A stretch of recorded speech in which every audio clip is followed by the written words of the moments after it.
Bible గ్రంథంలో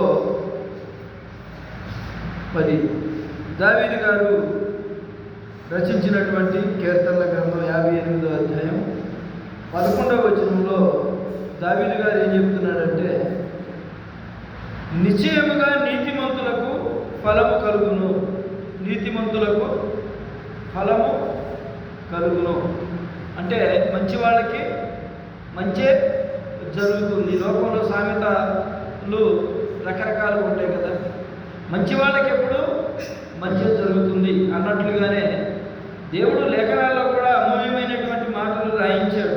ఏమని? నిశ్చయముగా నీతిమంతులకు ఫలము కలుగుననియు, నిశ్చయముగా న్యాయము తీర్చు దేవుడు లోకములో ఉన్నాడనియు మనుషులు ఒప్పుకొందురు. మనకున్నటువంటి పరిస్థితులను బట్టి మనం ఒక సమయంలో బాధపడుతూ దుఃఖపడుతూ ఇబ్బందులు పడుతున్నప్పుడు మనకు అనిపిస్తూ ఉంటుంది, నన్ను ఎవరు కరుణించలేరా, నా వైపు ఎవరో చూడలేరా, నాతో ఎవరు నిలబడలేరా, ఈ సమయంలో ఈ బాధల్లో ఈ వేదనలో నేను ఎలా నలిగిపోవాల్సిందేనా, నేను ఎలా వేసారిపోవాల్సిందేనా, నేను ఎలా బాధల వలయంలో నేను చిక్కుబడిపోవాల్సిందేనా అని మనుషులమైనటువంటి మనము ఏదో ఒక సందర్భంలో ఏదో ఒక బాధ కలిగినప్పుడు మన జీవిత కాలంలో బాధపడుతూ ఉంటాం. ప్రభు ఏమని సెలవిస్తున్నాడంటే, నీకు ఎన్ని బాధలు వచ్చినా, ఎన్ని నష్టాలు, వ్యాధులు, ఇబ్బందులు నిన్ను గురి చేసినా నేను నిన్ను విడిచిపోను, నేను నిన్ను మరచిపోజాలను, నేను నీకు సహాయము చేసేదను అని అనేక వాగ్దానాలు మనల్ని ధైర్యపరుస్తూ వచ్చాడు. నీవు అడుగుడి నీకు ఇయ్యబడును అనే వాగ్దానం కూడా దేవుడు మనకి అనుగ్రహించాడు. అయితే మనకి కష్టాల సమయాలలో ఈ వాక్యాలు మనం గుర్తుపెట్టుకో. ఏ గుర్తుపెట్టుకుంటామంటే, మా నాన్న వాళ్ళందరూ మనల్ని విడిచిపెట్టిపోయారు, నా అన్న వాళ్ళు నన్ను ఒక సమయంలో పలకరించడమే మానేశారు, నేను ఎంతో నమ్మకం పెట్టుకున్నాను పలానా వారి మీద, వాళ్ళు నన్ను తోసిపుచ్చారు అని మనుషులమైనటువంటి మనము మనకు వచ్చినటువంటి ఆ వ్యాధిని బట్టో, బాధను బట్టో, సమస్యను బట్టో బాధపడుతూ ఉంటాం కదా. దేవుడు అంటున్నాడు, నేను నీకు సహాయము చేసేదను, నేను నీకు తోడై ఉన్నాను, భయపడకము, దిగులు పడకము, నేను నిన్ను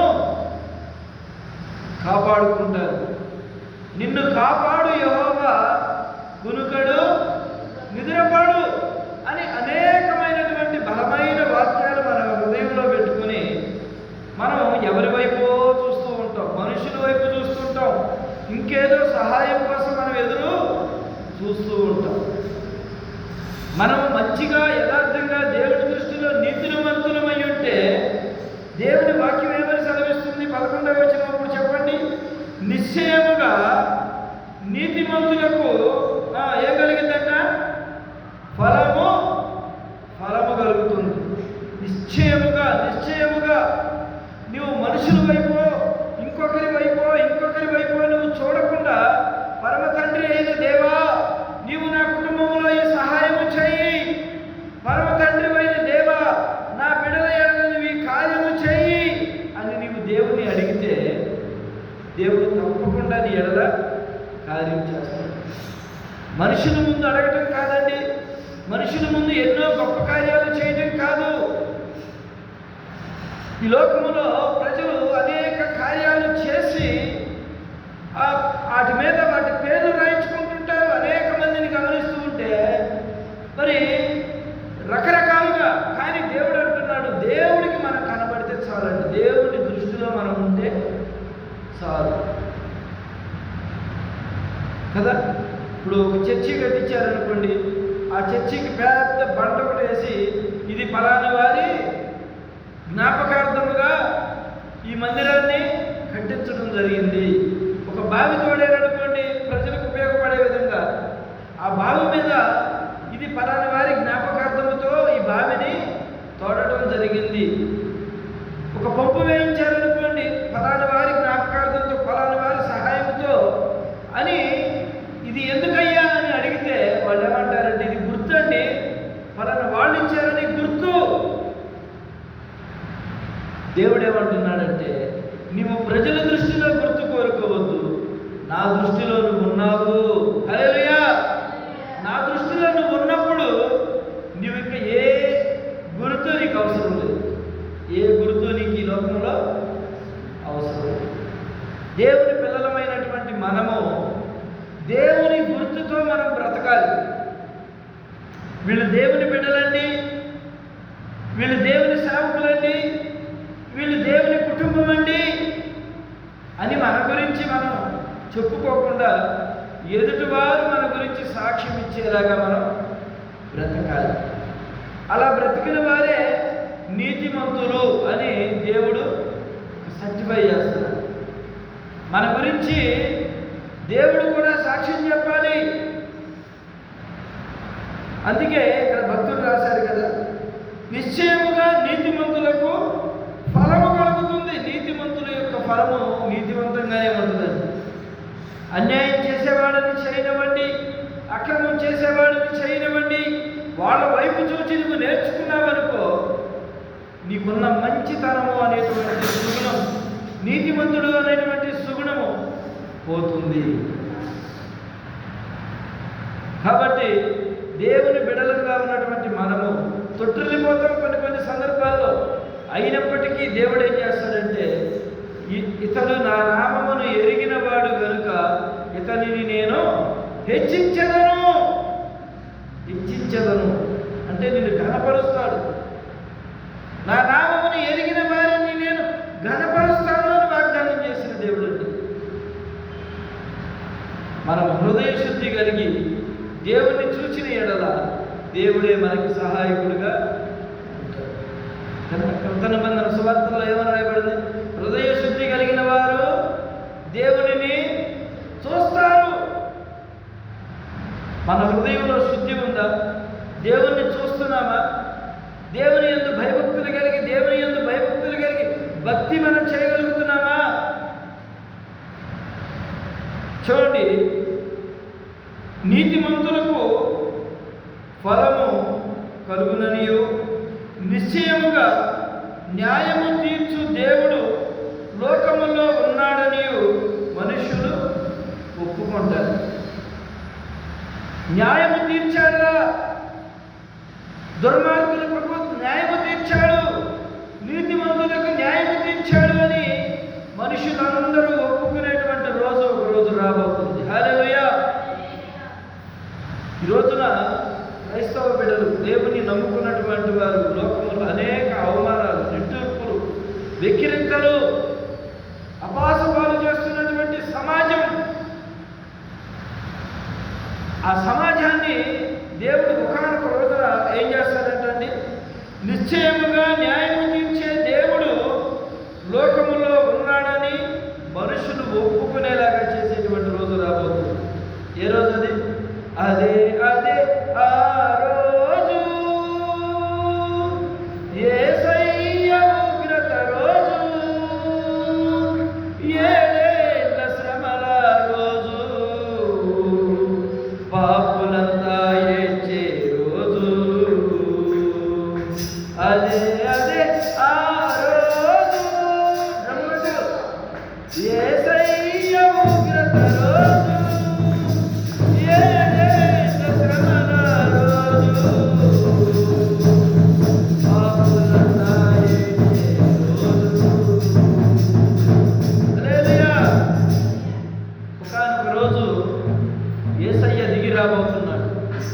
యేసయ్యను నమ్ముకున్న వారందరూ ఆయన చెంతకు వెళ్ళబోతున్నారు.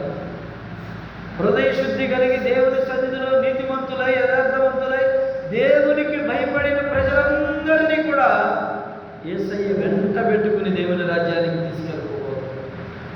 మిగిలిన వారు ఏమవుతారయ్యా అంటే, చెట్టుకొక్కరై పుట్టకొక్కరై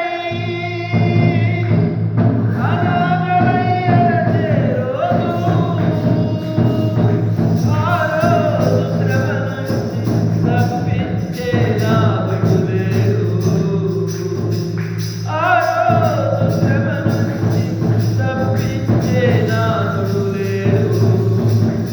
అదే ఆ రోజు.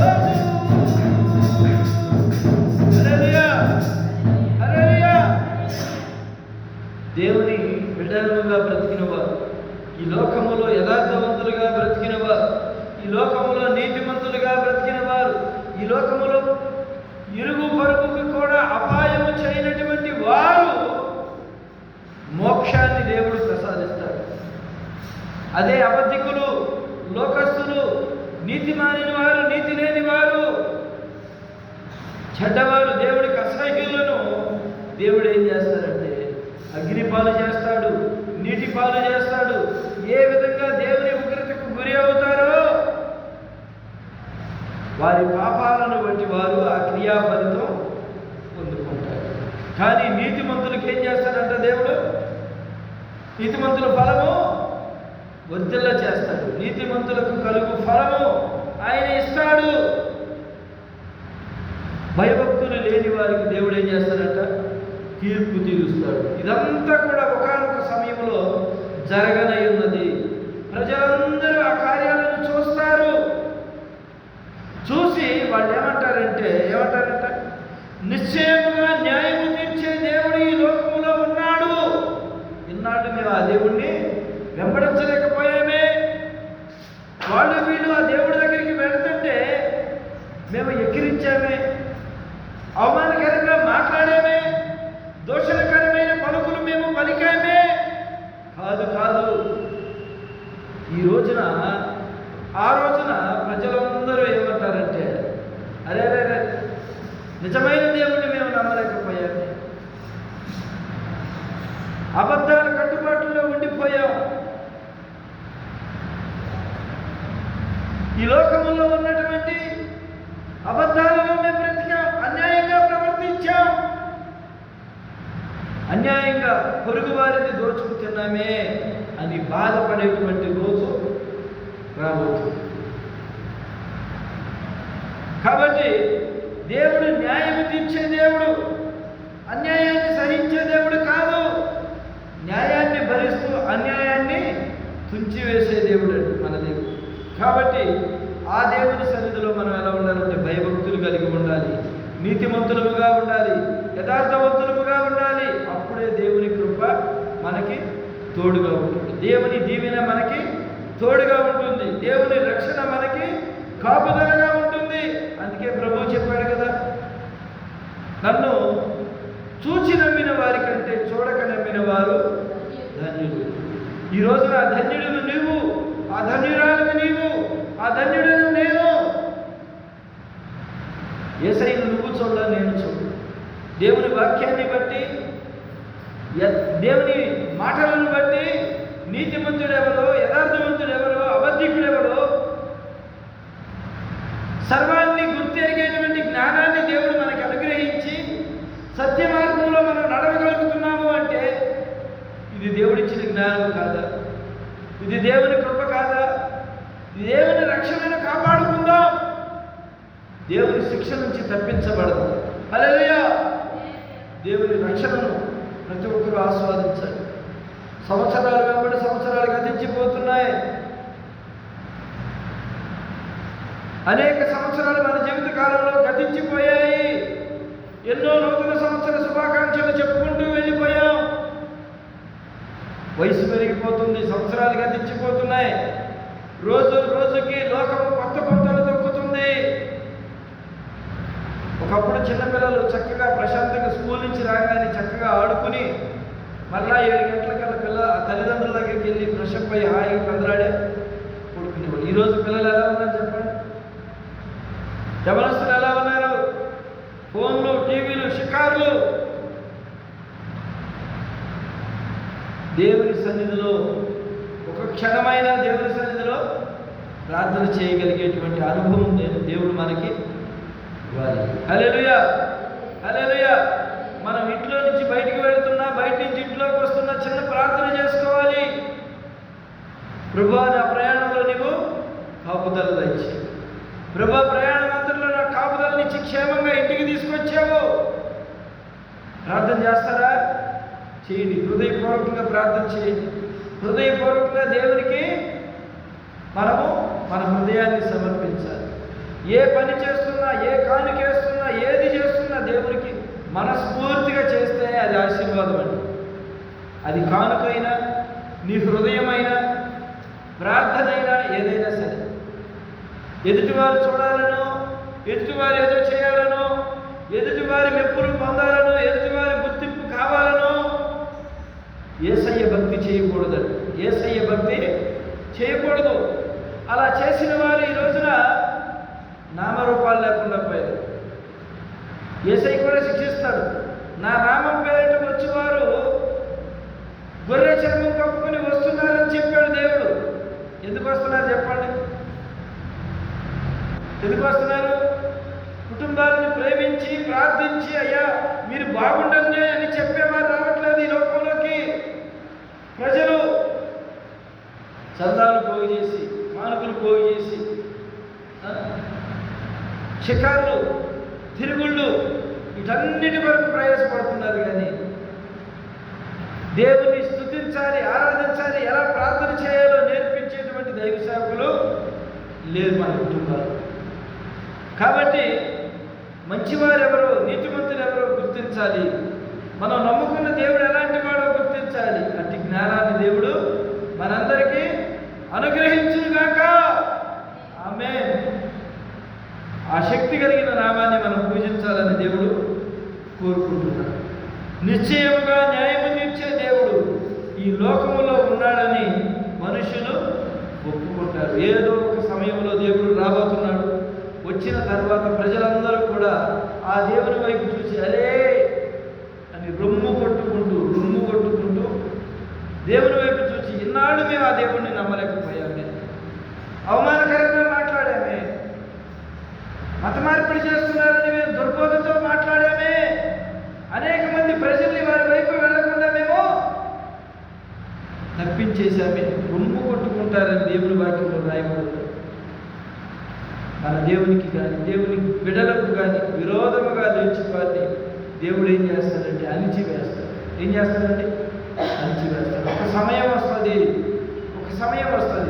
దేవుని నమ్ముకున్న వారందరూ దేవుని రాజ్యానికి వెళ్తారు.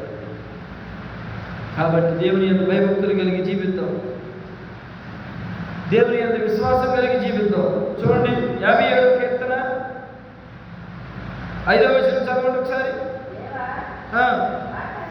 ఆకాశము కంటే దేవా, ఆకాశము కంటే అత్యున్నతుడుగా నిన్ను కనబరుచుకొనుము, నీ ప్రభావము సర్వభూమి మీద కనబడనిమ్ము. చాలమ్మ. చూడండి, దేవుని ప్రభావం ఎలా కనబడాలి? సర్వభూమి మీద కనబడేలాగా దేవుడు చేశాడు. కనబడుతుందా లేదా? దేవుని ప్రభావం ఈ భూమి మీద కనబడుతుందా లేదా? కనబడుతుంది. ఎలా కనబడుతుందంటే ఆదికాండంలో ప్రభువు చెప్పాడు కదా, దేవుడు భూమి ఆకాశములను కలుగునుగాక కలుగునుగాక కలుగునుగాక అంటే కలిగినయా లేదా? నమ్ముతున్నారా మీరు? కానీ మనుషుల్ని కలుగునుగాక అన్నాడా? అనలేదు. ఎలా చేశాడు మనుషుల్ని?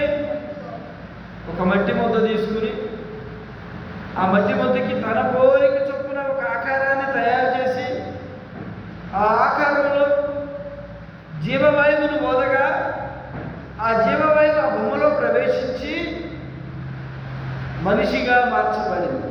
అంటే దేవుడు స్వహస్తాలతో చేసుకున్నదేంటి? మనిషిని మాత్రమే. ఇవన్నీ కూడా నోటి మాట చేత కలిగినాయి. కాబట్టి దేవుడు ఏదో ఒక రోజు నోటి మాటతో ఈ కాలము ఇవన్నీ కూడా కాలిపోవును కాక అని పలకనే మాత్రం కాలిపోద్దండి. భూమి చాప చుట్టబడినట్లుగా చుట్టబడుతుందని దేవుని వాక్యం సెలవిస్తుంది. ఈ భూమి శాశ్వతమైంది కాదు అని దేవుని వాక్యం సెలవిస్తుంది. ఏదో ఒక రోజున, ఈ రోజుకి కూడా మనకి వార్తల్లో, టీవీల్లో రకరకాలుగా చెప్తూ ఉంటారు, యుగాంతం రాబోతుంది, ఫలానప్పుడు రాబోతుందంటే అది అబద్ధం. కానీ ఎప్పటికైనా యుగాంతం రాబోతుంది అనేది అయితే నిజం. ఈ భూమి మీదకి ఒక ప్రళయం రాబోతుంది.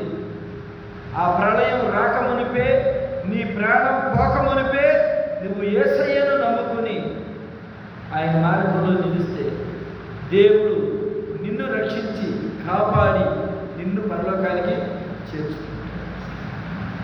కాబట్టి దేవుని యందు భయభక్తులు కలిగి ఉందాం. ఆయన ప్రభావం లోకం మీద కనబడుతుంది. ఆయన ప్రభావం నీ దగ్గరికి వచ్చింది కనుకనే నువ్వు ఈ రోజున ఈ మాటలు వినగలుగుతున్నావు. ఈ ప్రార్థనలు, ఈ ఆరాధనలు ఎవరి కోసం అనుకుంటున్నారు? దేవుని యొక్క రక్షణ మీ కొరకు సిద్ధంగా ఉన్నది అని చెప్పడానికని దేవుని సేవకులు సువార్తను ప్రకటన చేస్తున్నారు. యథార్థత కలిగినటువంటి సువార్తికులు ఈ రోజున అనేక మందికి సువార్త ప్రకటిస్తూ ఉన్నారు. రోడ్ల బట్టి, వీధుల బట్టి, ఎక్కడ పడితే అక్కడ దేవుని నమ్మండి, యేసయ్యని నమ్మండి, మీ పాపాలు వదిలేయండి. అన్యాయంగా ప్రవర్తిస్తున్నారా? అన్యాయపు తీర్పు పొందాల్సి వస్తుంది. న్యాయంగా బ్రతకండి, యథార్థంగా బ్రతకండి, నీతిగా బ్రతకండి అని దేవుడు చెబుతున్నాడు. కష్టపడి బ్రతకండి, ఇష్టముతో బ్రతకండి. కష్టాలు వచ్చినా, ఇబ్బందులు వచ్చినా, వ్యాధులు వచ్చినా నా దేవుడు నాకున్నాడు, ఎప్పటికైనా నా పక్షాన ఒక కార్యం చేస్తాడు అన్న విశ్వాసంతో మనిషి బ్రతికితేనండి ఆ జీవితం ముగింపు దశలో దేవుడు ఘనముగా ఘనముగా ఘనముగా నీ మరణాన్ని నువ్వు చూడగలవు. విశ్వాసంతో అడగాలి యేసయ్యని. ఆ విశ్వాసం నువ్వు కలిగి ఉంటే నీ అంత గొప్ప భక్తుడు దేవుని దృష్టిలో ఎవరు లేరు. కాబట్టి విశ్వాసంతో, దేవుని యందు నమ్మకంతో సమస్తాన్ని దేవుని సన్నిధిలో పెట్టి, యేసయ్యా నాది సమస్య, ఈ సమస్యలో నువ్వు నాకు తోడుగా ఉంది. యేసయ్యా నాది ఈ ఇబ్బంది నీ సన్నిధిలో పెడుతున్నానయ్యా ప్రార్థనలో. నీవు ఎప్పటికైనా ఒక కార్యం నా ఎడల చేయబోతున్నావన్న విశ్వాసం నాకుంది, ఆ నమ్మకం నాకుంది. నీకు ఇష్టడిగా, నీకు ఇష్టదానిగా నేను బ్రతకాలని ఆశపడుతున్నా. నాకు ఈ కార్యం చేయి ప్రభువా. ఆర్థిక ఇబ్బందులు, అప్పుల సమస్యలు, కుటుంబాల సమస్యలు, రకరకాల సమస్యలతో మనుషులు కొట్టుమిట్టాడుతున్నప్పుడు వాటిల్లో నుంచి ధైర్యం కలిగినటువంటి మాటల చేత, ధైర్యం కలిగినటువంటి వాక్కుల చేత దేవుడు మనల్ని ధైర్యపరుస్తూ ఉంటాడు. అర్థమవుతుందా? ఒక డాక్టర్ దగ్గరికి వెళ్ళినప్పుడు డాక్టర్ గారు రోగం చూసి ముందు ఏం చెబుతారంటే, అమ్మా ధైర్యంగా ఉండు, భయపడకు అని చెబుతాడు. అవునా కదా? ముందు మనిషిని ధైర్యపరచాలి, ముందు మనిషికి నెమ్మది కలిగించాలి. నశించిపోతున్న వాడిని వెతికి రక్షించినట్లుగా యేసు ప్రభు వారి లోకానికి వచ్చి ఏ ఇబ్బందుల్లో ఉన్నావో, ఏ సమస్యల్లో ఉన్నావో నాకైతే తెలియదు, కానీ పరమ తండ్రి అయిన దేవుని సన్నిధిలో నువ్వు ఆ సమస్యను పెట్టగలిగితే ఆ దేవాది దేవుడే నీ ఎడల గొప్ప కార్యాలు చేస్తాడు. అట్టి కార్యాలు దేవుడు మన కుటుంబాలలో, మన వినికిడిలో దీవించి ఆశీర్వదించునుగాక. ఆమె దేవుడి మాటలు దీవించి ఆశీర్వదించునుగాక. ఆమె చిన్న ప్రార్థన చేస్తున్నాం. ప్రేమ తండ్రి దగ్గరైనా నీకు వందనాలు, స్తుతులతో చెప్పబడిన మాటలు బిడ్డలు స్థిరపరచండి, బలపరచండి. ఆరోగ్యము, క్షేమము, నెమ్మది, జీవనాన్ని బిడ్డను అనుగ్రహించండి. ఆయన నీతిమంతులకు మంచి ఫలములు అనుగ్రహిస్తారని అవుతుంది. అలాగనే ఆయన నిశ్చయముగా న్యాయము తీర్చే దేవుడు లోకంలో ఉన్నాడని మనుషులందరూ చెప్పుకునే రోజు రాబోతుందని మీరు ప్రకటించారు. నువ్వు మా దేవుడు, న్యాయము తీర్చే దేవుడు, అన్యాయం చేసే దేవుడు కాదయ్యా, మధ్యలో వదిలిపెట్టే దేవుడు కాదయ్యా, ట్రిప్పుకు అవతారం మార్చే దేవుడు కాదయ్యా, నిన్న నేడు నిరంతరం ఏకరీతిగా ఉన్న దేవుడము, మారని దేవుడు, మార్పు లేని వాడవు తండ్రి.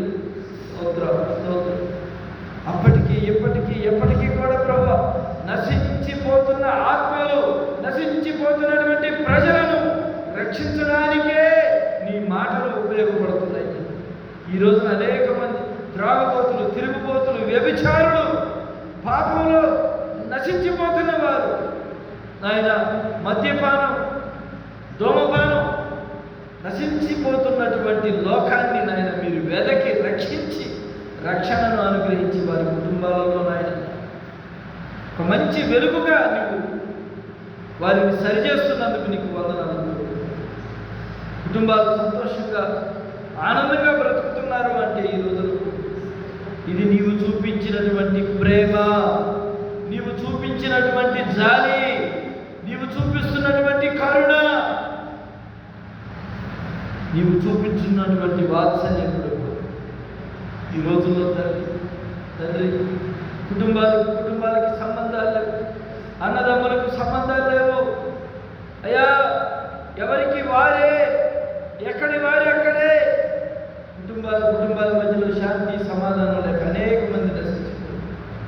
ప్రభువా, వారి కుటుంబాలలో శాంతి సమాధానం తెచ్చి, భార్యాభర్తల మధ్యలో శాంతి సమాధానం తెచ్చి, అన్నదమ్ముల మధ్యలో శాంతి సమాధానం తెచ్చి, కుటుంబాల మధ్యలో శాంతి సమాధానం తెచ్చి, ప్రజలందరూ సంతోషంగా బ్రతుకున్నట్లు మీరు సహాయం చేయండి. విరిగి నలిగిన మనసుతో ఎవరైతే ప్రార్థిస్తున్నారో నీ సన్నిధిలో ప్రతి వారి ప్రార్థన మీరు ఆలపిస్తున్నారని మేము నమ్ముతున్నాం. మేలు చేయమని వేడుకుంటున్నాం.